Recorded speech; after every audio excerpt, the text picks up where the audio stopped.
Bonjour, bonsoir, selon l'endroit ou le lieu où vous trouvez en ce moment. Salut à tous les internautes, à ceux qui auront la possibilité d'écouter cette vidéo. Je suis le papa de Viviane, le conseiller du peuple. Frères et sœurs, je vous ai dit que la vérité va triompher dans cette histoire. Et que ce n'est pas par ingratitude ou par méchanceté que j'ai commencé à parler. C'est parce que je me suis rendu compte que les gens n'étaient pas sur la même longueur d'onde que moi et qu'il n'y avait pas du sérieux. Sauf que beaucoup de Camerounais ont vu cette histoire venir et l'ont prédit. Moi, j'étais encore dans une confiance aveugle. Je faisais encore confiance à ceux-là à qui j'avais remis mon destin et mon projet. Jusqu'à ce que je me rende compte que la plupart des Camerounais qui prédisaient une confusion totale et une situation où je ne devais pas profiter grand-chose si les gens n'ouvrent pas les yeux avaient raison. Vous avez écouté le frère Wax Day et Calabash dire qu'il met fin à son contrat avec moi et que je dois lui dédommager 25 millions. Moi, je vous ai dit que si le buzz de Viviane n'a rien produit, ça a produit au moins 1 milliard de francs CFA. Et je dis toujours, je me tiens sur la parole de Wax Day qui m'avait dit lui-même que si je n'ai rien gagné sur cette chanson, c'est au moins 1 milliard. Et sachez que les gens ont repris cette chanson à travers le monde entier. Et c'est Calabash qui sait, et les autres personnes qui travaillent autour de moi qui savent les contacts qu'ils ont établis avec les uns et les autres. Les accords qu'ils ont eu entre eux et les uns et les autres, l'argent qu'ils ont touché. Et il y a plusieurs témoignages des Camerounais de l'intérieur comme de l'extérieur concordants qui indiquent que les gens ont touché des pactoles. Non seulement au niveau des droits d'auteur, des royalties, mais aussi au niveau des contrats avec des sociétés multinationales. Je ne vais pas revenir dessus. Aujourd'hui, Wax Day vous dit qu'il quitte le bateau. D'ailleurs, il avait déjà dit depuis. Voilà un contrat qui ne protège que certaines personnes et qui ne protège que leurs intérêts, qui ne garantit que leurs intérêts. Un contrat où je n'avais que des devoirs, mais pas de droits. Un contrat, vous ne savez pas comment ce contrat a eu lieu. J'étais dans un moment difficile où je me cherchais une équipe au début du buzz et je me battais. Et je suis arrivé un soir au bureau de Easy Construction après que j'avais établi le contact avec Wax Day. On m'a dit, après une conversation, si tu ne nous donnes pas un contrat, nous ne pourrons pas t'aider à avancer. Mais si tu nous donnes un contrat, on peut t'aider à récupérer tous tes droits et on peut t'aider à gagner les marchés de 5 millions, de 10 millions. Wax Day m'a promis que je devais faire des featuring avec Fally Ipupa, Burna Boy, Davido, Nazar, Wendy Shea. On vous a dit à vous et moi que Prince Aimé devait prester dans un spectacle, dans un stade de 30 000 places au Ghana avec Wendy Shea. On m'a dit que je devais aller en Afrique du Sud, chanter avec Master KG. On m'a promis que mon featuring avec Malox et les 5 grosses têtes, après ce featuring, on devait tout faire pour que le featuring avec des Bordeaux ait lieu. Je ne peux pas vous dire, j'ai signé ce contrat suite aux propositions alléchantes qui m'ont été faites. Et je peux vous rassurer que pour moi, ça a été un contrat fraternel dans un premier temps d'édition parce qu'il n'était pas question de management et de production. Et Prince Aimé n'a jamais touché un radis venant de la main de Wax Day par rapport à la collaboration de management ou de production. Le contrat était un contrat à l'aveugle où il n'y avait la présence d'aucun membre de ma famille, d'aucune copine ou d'aucun témoin du côté de Prince Aimé. Les gens ont taillé un contrat sur mesure qui les arrangeait, profitaient du fait que je ne pouvais pas lire. C'est aujourd'hui que j'apprends même que je devais donner une chanson par mois. Ce qui m'a été dit n'est pas ce qui a été écrit. Et moi j'ai signé. Parce qu'en ce moment, je cherchais le chemin. J'avais besoin qu'on puisse m'encadrer et m'accompagner. L'étoile brillait, la lumière brillait, mais il n'y avait aucun encadrement réel autour de moi. Et j'avais besoin d'être orienté, d'être encadré. Je voulais qu'une équipe puisse prendre le projet en main. Les gens qui ont sali la dignité et qui salissent l'honneur du peuple camerounais vont rendre compte. Ce n'est pas moi qui a déçu le Cameroun. Ce n'est pas moi qui fais honte au Cameroun. Ce n'est pas moi qui salis l'honneur et la dignité du Cameroun et de l'Afrique. Parce qu'il faut dire que Viviane est une chanson qui est allée au sommet de l'Afrique. Il n'y a pas un pays en Afrique où on n'a pas dansé Viviane. Et l'honneur revient à la musique camerounaise, à la culture camerounaise. On n'a jamais vu une chanson qui est reprise par plus de 20 artistes dans le monde entier. Et tout ça, il devait avoir des droits qui ont été encadrés par Calabash et accompagnés de Easy Consulting. Je voudrais vous dire que ce n'est pas moi qui ai mis Easy Consulting et Calabash Entertainment en conflit. Les deux travaillaient ensemble dans le cadre de notre projet, jusqu'à ce que ça pète entre eux, le problème d'argent.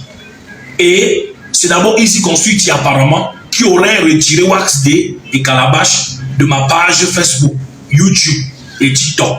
Ensuite, Wax Day à son tour a enlevé ma chaîne YouTube et logé dans un autre compte et bloqué Easy Consulting. Easy Consulting à son tour a définitivement banni Wax Day de ma page Facebook et TikTok.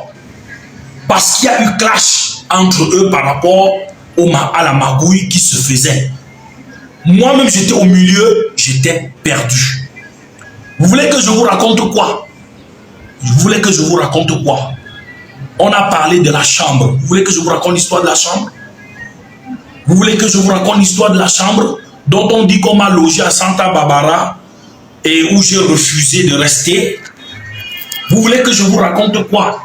Wax Day lui-même m'a dit, un soir, lorsque je suis arrivé au bureau de Easy Consulting, j'étais au téléphone avec lui, avec Easy Consulting, que j'ai fini avec les plateformes de téléchargement. J'ai récupéré tout l'argent. Et ton argent arrive d'ici quelques jours. Comme c'est une affaire internationale, ça prendra encore quelques jours. C'était au bureau de Easy Consulting. Les 300 000 $ que nous avons réclamés. Il a dit que c'était obtenu. Moi-même, j'attendais l'argent, j'étais déjà content. Mais après, il a changé encore de conversation. Il a encore tourné la langue, commencé à raconter d'autres choses.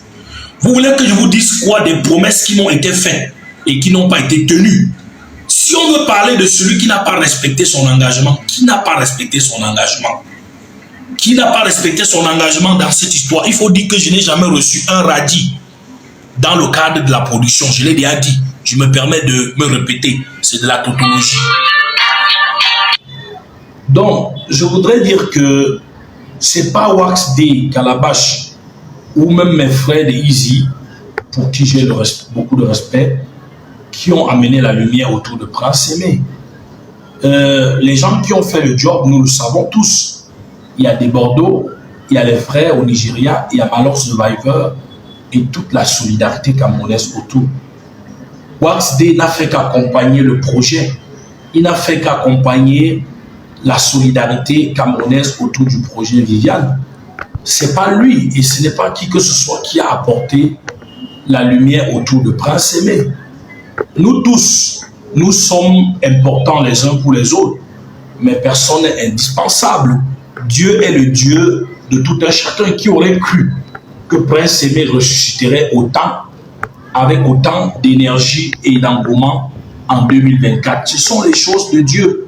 Personne ne peut penser ou prétendre qu'il détient le destin de l'autre entre les mains. Celui qui doit à Prince Aimé des comptes et au peuple camerounais, au peuple africain, c'est Wax Day et toute l'équipe qui a travaillé avec lui. Moi, j'étais dans la confusion au milieu d'eux parce que les deux étaient en conflit et ne s'entendaient plus. Moi, je ne savais plus quoi faire. Au jour d'aujourd'hui où je vous parle, je n'ai pas accès à ma chaîne YouTube et je n'ai pas accès à ma page Facebook et TikTok. Donc, je n'ai jamais pris de l'argent à Wax Day dans le cadre de la production ou du management. je ne connais pas quel investissement il a fait réellement, parce que le média tour que j'ai fait au Cameroun, ça a été l'engouement suscité autour du projet Viviane par les Camerounais et par toute la solidarité. Beaucoup de médias m'ont reçu gratuitement. Waxday n'a rien payé. Je ne sais pas quel est l'investissement qu'il a eu à faire. Il avait dit qu'il devait m'inscrire à la SACEM. Jusqu'aujourd'hui, je ne suis pas membre de la SACEM. Pour que la SACEM puisse protéger mes droits, il a parlé d'une société en Afrique du Sud. Moi, je n'en sais rien. Mais je vous dis la vérité, je suis comme vous dans la confusion totale. Et nous pensons que même si Waxday veut se retirer avec toute l'équipe qui travaille avec lui, nous n'avons aucun problème. Prince Aimé n'a pas commencé aujourd'hui. Avant que la lumière du buzz n'arrive, on connaissait déjà Prince Aimé au Cameroun et même en Afrique. Même s'il raconte que ceux qui étaient là avant n'ont rien fait. On sait qu'en 21 ans, Prince Aimé a produit l'album de Viviane, mais a aussi produit Ancien Chauffeur, Polygamie. Tout le monde le sait, crie à l'Éternel. Donc, la carrière de Prince Aimé n'a pas commencé avec Waxday et les autres. Ils ne sont arrivés qu'il y a de cela 4 mois. Donc, s'ils avaient fait les choses correctement, le peuple camerounais et africain et tous les êtres humains de bon sens, on allait les féliciter et leur dire bravo. Mais nous sommes déçus de tout ce qui est en train de se passer. Moi, je suis un non-voyant. Si je ne fais pas confiance, je fais quoi d'autre? Moi, j'ai fait confiance jusqu'à ce que je me rende compte que ma confiance a été malheureusement trahie.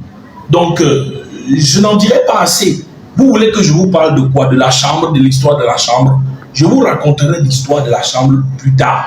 Et vraiment, vous serez désagréablement surpris. Lorsqu'on vous raconte qu'on m'a logé dans une chambre à Santa Barbara et j'ai refusé d'y rester, vous serez surpris quand je vais vous raconter l'histoire autour de la chambre. C'est une histoire qui ressemble au film western. C'est une histoire qui ressemble c'est-à-dire que au film des, je ne sais pas comment je peux dire, au film western, au film, je ne sais pas, vraiment, je n'ai pas de mots. Je n'ai pas de mots. Mon histoire, c'est parce que je suis quelqu'un qui trouve le courage et garde le moral. Je devais vous parler de ce que j'ai vécu en pleurant. Mais je rassemble beaucoup de force au peuple camerounais pour ne pas pleurer quand je parle. Vous croyez que je suis trop fort, mais très souvent quand je finis de vous faire des vidéos, après je pleure au moins 5 minutes. Je pleure au moins 5 minutes. Parce que je ne sais pas pourquoi je dois vivre tout ça, même au moment où le bon Dieu a décidé d'envoyer un vent de gloire sur mon chemin. Je n'ai jamais fait du mal à qui que ce soit. C'est à vous de me rendre justice de ma partie adverse. Que Dieu vous bénisse.